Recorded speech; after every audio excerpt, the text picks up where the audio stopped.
नमस्कार प्यारे बच्चों, मैं अमनदीप देशवाल। आज हम करेंगे हमारी हिंदी की पाठ्य पुस्तिका झिलमिल से पाठ 3 शेर और चित्रकार।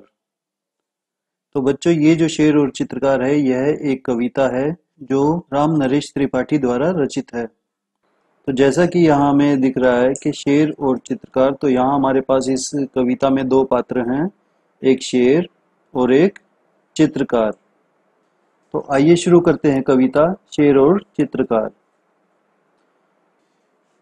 चित्रकार सुनसान जगह में बना रहा था चित्र, इतने में ही वहां आ गया यमराज का मित्र। उसे देखकर चित्रकार के तुरंत उड़ गए होश, नदी पहाड़ पेड़ पत्तों का रह गया न कुछ जोश। तो बच्चों, जैसा हमने बताया था कि यहाँ हमारे पास दो पात्र हैं, एक है शेर और एक है चित्रकार। तो कवि क्या कहता है इन पंक्तियों में? कवि कहता है कि एक बार एक चित्रकार किसी सुनसान अकेली जगह पर चित्र बना रहा था और वहां क्या आ गया? और वहां एकाएक शेर आ गया। शेर को यहाँ यमराज का मित्र कहा गया है। यमराज का मित्र किस लिए कहा गया है? क्योंकि शेर जो है वो खतरनाक होता है और वो हमारी जान को हानि पहुंचा सकता है, इसलिए उसे यमराज का मित्र कहा गया है, मृत्यु का देवता। तो शेर को देखकर शीघ्र ही जो चित्रकार था वो क्या हो गया? घबरा गया एकदम से। उसमें नदी पहाड़ पेड़ के पत्तों को देखकर चित्र बनाने का जो उत्साह था वो सारा खत्म हो गया। वो सारा जो जोश था उसका वो खत्म हो गया। आइए आगे पढ़ते हैं पंक्तियां।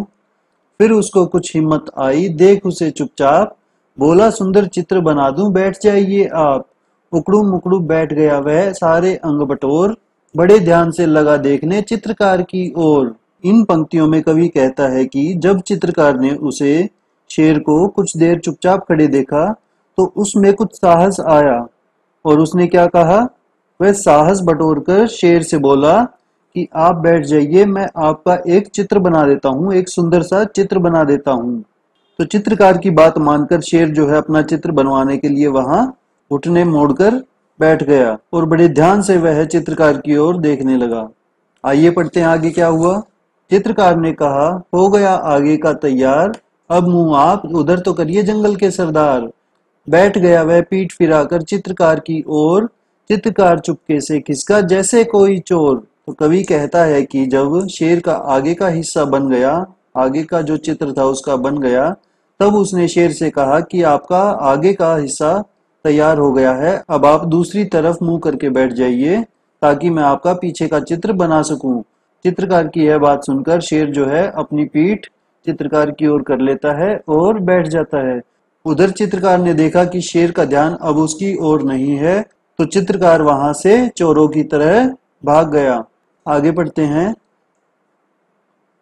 बहुत देर तक आंख मूंदकर पीठ घुमाकर शेर बैठे बैठे लगा सोचने, इधर हुई क्यों देर। झील किनारे नाव लगी थी, एक लगा था बांस, चित्रकार ने नाव पकड़ ली जी भर के सांस।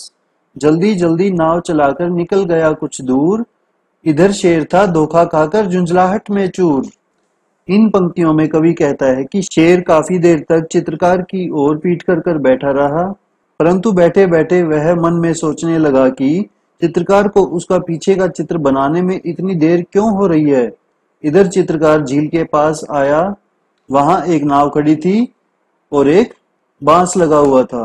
तो चित्रकार उस नाव पर सवार हो गया। वह खुद को सुरक्षित समझकर जी भर के सांस लेने लगा। चित्रकार जल्दी जल्दी नाव चलाकर वहां से कुछ दूर निकल गया। उधर शेर चित्रकार से धोखा खाकर खींच रहा था, वह झुंझला रहा था। आगे है। शेर बहुत खिसियाकर बोला, नाव जरा ले रोक, कलम और कागज तो ले जा रे कायर डरपोक। चित्रकार ने कहा, तुरंत ही रखिए अपने पास, चित्रकला का आप कीजिए जंगल में अभ्यास। इन पंक्तियों में कवि कहता है कि चित्रकार को अपने चुंगल से बाहर निकलता देख शेर जो है वो झुंझला गया, शेर लज्जित हो गया।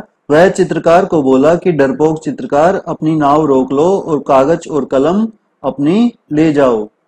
लेकिन शेर की बात सुनकर चित्रकार शेर से क्या बोला कि कागज और कलम अपने पास ही रखो, आप जंगल में रहकर इनकी सहायता से चित्रकला का अभ्यास करो। तो ये थी हमारी कविता पाठ 3 शेर और चित्रकार, जो किसके द्वारा रचित है? राम नरेश त्रिपाठी जी द्वारा। तो आइए करते हैं इसका अभ्यास। सबसे पहले है हमारे पास शब्दार्थ उकड़ू मुकड़ू, तो उकड़ू मुकड़ू का क्या मतलब है? घुटने मोड़कर।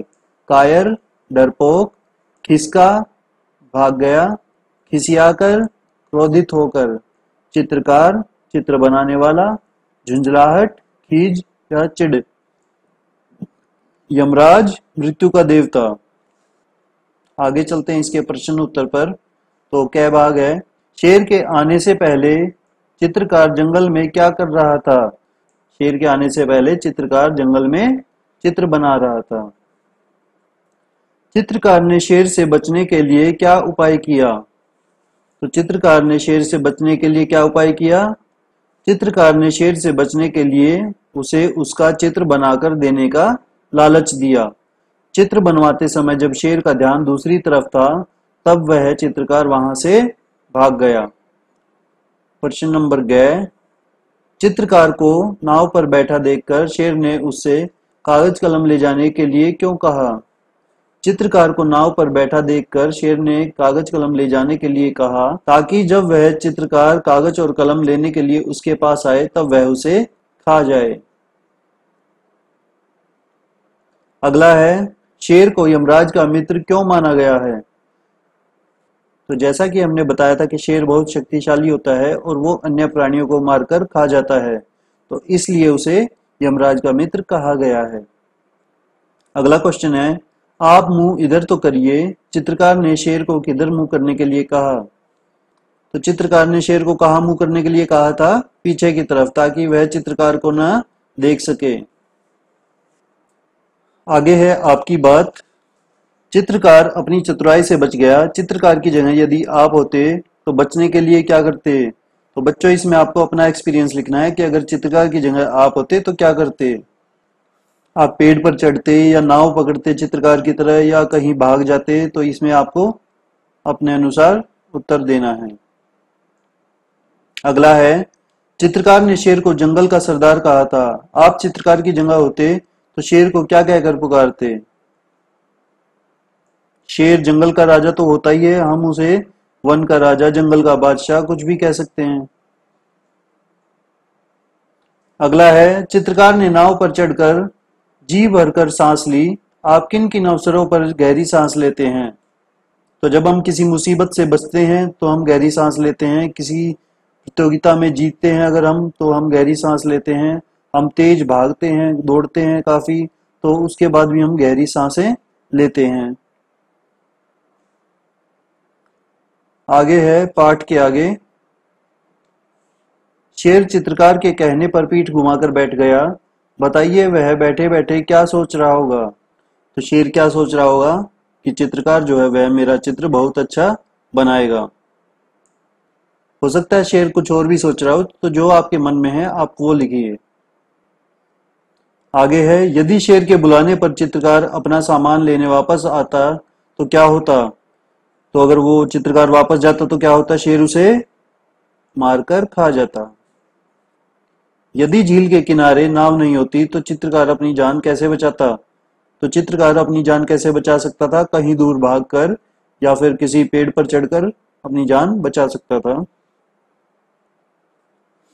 आगे है, भाषा की बात। होश उड़ना एक मुहावरा है जिसका अर्थ है घबरा जाना। तो घबरा जाना को बताने के लिए कई और मुहावरे हैं, जैसे पसीने छूटना, हाथों के तोते उड़ना, पैरों तले जमीन खिसकना, हाथ पांव फूलना। इन सब का अर्थ क्या है? होश उड़ना। तो आप इन मुहावरों का प्रयोग करते हुए एक एक वाक्य बनाएं। तो ये जो चारों मुहावरे हैं, पसीने छूटना, हाथों के तोते उड़ना, पैरों तले जमीन खिसकना, हाथ पांव फूलना, इन सभी मुहावरों से आपको यहाँ एक एक वाक्य बनाने हैं। पसीना छूटना का हम कह सकते हैं कि पुलिस को, पसीने छूटने का हम कह सकते हैं कि पुलिस को आता देख चोर के पसीने छूट गए। हाथों के तोते उड़ना, जब डॉक्टर ने कहा कि मेरी बीमारी गंभीर है तो मेरे हाथों के तोते उड़ गए। पैरों तले जमीन खिसकना, जब रोहित को पता चला कि उसके पापा का एक्सीडेंट हो गया है तब उसके पैरों तले जमीन खिसक गई। हाथ पांव फूलना, चोरों को आता देख मेरे हाथ पांव फूल गए। आगे है ख भाग। चित्रकार सुनसान जगह में बना रहा था चित्र। कविता में इस पंक्ति को गद्य में इस तरह लिखा जाता है। चित्रकार सुनसान जगह में चित्र बना रहा था। तो ये जो पंक्तियां हैं, हमें नीचे जो दो पंक्तियां दी गई हैं, इनको हमें गद्य में लिखना है। तो गद्य में हम इन पंक्तियों को कैसे लिखते हैं, आइए देखते हैं। इतने में ही वहां आ गया यमराज का मित्र। तो इसको हम क्या लिख सकते हैं कि इतने में ही वहां यमराज का मित्र आ गया। आगे है, झील किनारे नाव लगी थी, एक रखा था बांस।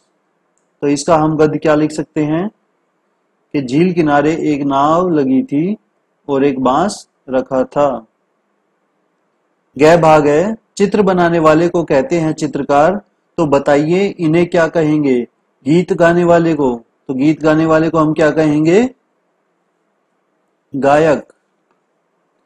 अगला है, कविता लिखने वाले को कवि, कहानी लिखने वाले को कहानीकार, निबंध लिखने वाले को निबंधकार, मूर्ति बनाने वाले को मूर्तिकार, अभिनय करने वाले को अभिनेता।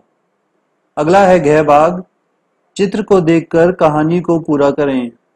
एक जंगल में एक शेर रहता था।